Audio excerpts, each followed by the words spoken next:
राज देवक ने और इसके बाद में आंगन में मंडप गड़वाया है और अपनी बेटी की शादी महाराज वसुदेव के साथ में देवक ने की है। देवकी की भामरे वसुदेव के साथ में वेद मंत्रों के साथ पढ़ी हैं और भामरे पढ़ने के बाद में अब आता है नंबर विदाई का। महाराज ये तो सभी को मालूम है कि जिस दिन बेटी की विदाई होती है उस दिन घर पर, परिवार पर, गांव पर क्या गुजरती है, ये तो सब लोग जानते होंगे।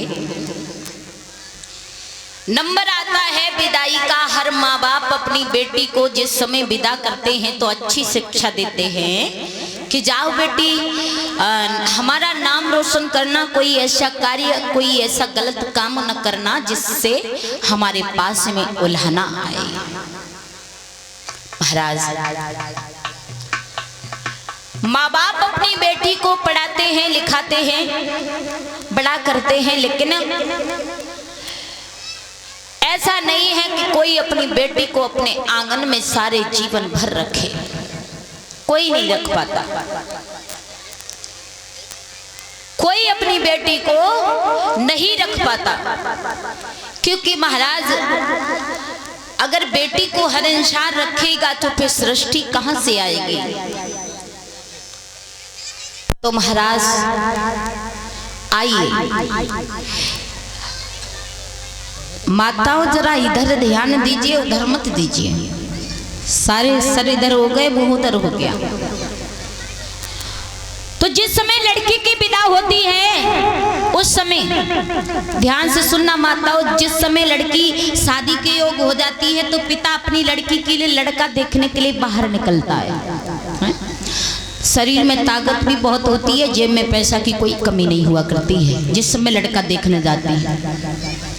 लड़का देखने के बाद शादी होती है लड़की की, और लड़की की शादी होने के बाद जिस समय विदाई का नंबर आता है, लड़की की विदा होती है। जब विदा होती है तो भैया टेंट वाला आता है, टेंट वाला आता है, हलवाई आता है, कहता है भैया हमारा हिसाब कर दो। तो लड़की के पिता के मुंह से केवल एक ही आवाज निकलती है कि भैया आज नहीं, 2-3 दिन के बाद आना। लड़की की विदा हो जाती है उस समय। क्यों? क्योंकि जिस समय लड़की घर से चली जाती है उस समय पिता के शरीर की ताकत भी खत्म हो जाती है और जेब का पैसा भी खत्म हो जाता है। कहते हैं कि लड़की पाप होती है, लड़की पाप होती है, लड़की कोई पाप नहीं हुआ करती है। अब रीत चली आ रही है हमेशा से कौन सी, कि लड़की की शादी करने के बाद गंगा स्नान करना। गंगा स्नान इसीलिए तो करते हैं कि लड़की को बाहर समझते हैं, सर का बोझ समझते हैं कि लड़की की शादी कर लें, गंगा जी नहा लें। तो माताओं, लड़की कोई पाप नहीं है। लड़की जब पाप थोड़ा सा बुरा लगता है कि जब हमारी लड़की जा रही है पढ़ने के लिए स्कूल में या कहीं जा रही है, किसी लुच्चे लफंगे ने अगर छेड़ दिया तो सारे क्षेत्र में बदबू फैल जाएगी कि हाँ उसकी लड़की के साथ ये हुआ, तब थोड़ा भद्दा लगता है। अन्यथा लड़की जो है हमारे घर की एक लक्ष्मी है, और जिस दिन वो लड़की चली जाती है सारी लक्ष्मी विदा हो जाती है। अब लड़की की विदा होती है, देवकी की विदाई का नंबर आता है, सब लोग बड़ा दुखी हैं। महाराज देवक बहुत दुखी हैं और सोच रहे हैं मैंने अपनी बेटी को पढ़ाया लिखाया। सोचते हैं अब लड़की भी यही सोच रही है कि आज तक मैं इस घर में रही, इस कमरे में लेटती थी, पापा जी जब बाहर से आते थे तो खाना बना के कौन लाता था? माँ नहीं, सबसे पहले लड़की लाती थी। जब से बेटी हुई तब से माँ नहीं बल्कि बेटी खाना खिलाती थी पिता को। और आज अब मैं चली जाऊंगी, पापा जी को खाना कौन परस के देगा? पिता के मन में यही आता है, बेटी के मन में यही आता है, खाना को।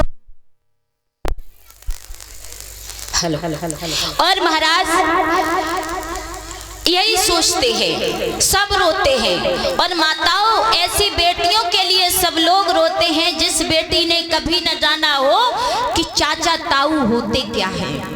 चाचा ताऊ हमेशा उन्हें अपने माँ बाप के समान समझा, कभी कोई लड़ाई झगड़ा नहीं किया। ऐसी बेटियों के लिए केवल घर ही नहीं रोता है, बल्कि पूरा परिवार, पूरे गांव वाले, हितू रिश्तेदार सब रोते हैं जब बेटी घर से विदा होकर के जाती है। तब माताओं, पिता रोता है। माँ तो इतनी तेज रोती है कि बहुत दूर तक आवाज चली जाती है, चिल्लाती है। लेकिन घर में एक व्यक्ति ऐसा रोता है कि जो किसी को पता ही नहीं लगता कि ये रो रहा है, लेकिन वो सबसे ज्यादा रोता है। वो कोई और नहीं, वो लड़की का पिता होता है।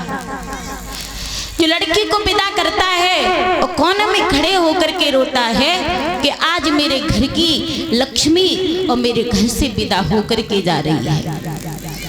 उसके बाद रोता है भाई, जो दिन रात अपनी बहन से झगड़ता था, अपने भैया से दिन रात झगड़ती थी। आज वो भाई सोच रहा है अंत समय में कि आज मेरी बहन और मेरे घर से जा रही है, कभी मैंने इसे चैन से नहीं रहने दिया, कभी मैंने इसे चैन से नहीं रहने दिया।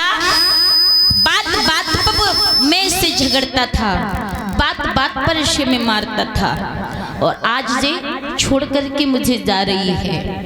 लड़की सोच रही है, बहन सोच रही है कि पता नहीं ससुराल वाले कैसे मिलेंगे, पता नहीं ससुराल वाले कैसे मिलेंगे, पीहर में आने देंगे या नहीं आने देंगे, माँ बाप के पास आने देंगे या नहीं आने देंगे। बेटी की विदा होती है तो बेटी अनेकों प्रकार के विचार सोचती है मन में, एक नहीं हजार विचार आते हैं बेटी के मन में। धन्य है बेटी जब घर से जाती है, लोगों के आंसू नहीं रुकते हैं। और माताओं, एक बात का ध्यान रखना, जब बेटी विदा हो जाती है उसके बाद में घर अगर देखा जाए, बेटी विदा हो जाती है उसके बाद जो हितू रिश्तेदार शादी में आते हैं ना, जैसे ही बेटी विदा होती है सब अपना अपना बैग पहले से ही कस के रख लेते हैं, बेटी के पीछे ही पीछे चले जाते हैं। क्यों? क्योंकि आप लोगों ने भी देखा होगा कि बेटी जिस समय विदा हो जाती है उस समय घर ऐसा लगता है, घर नहीं पूरा गांव ऐसा लगता है कि जानो लुट गया हो।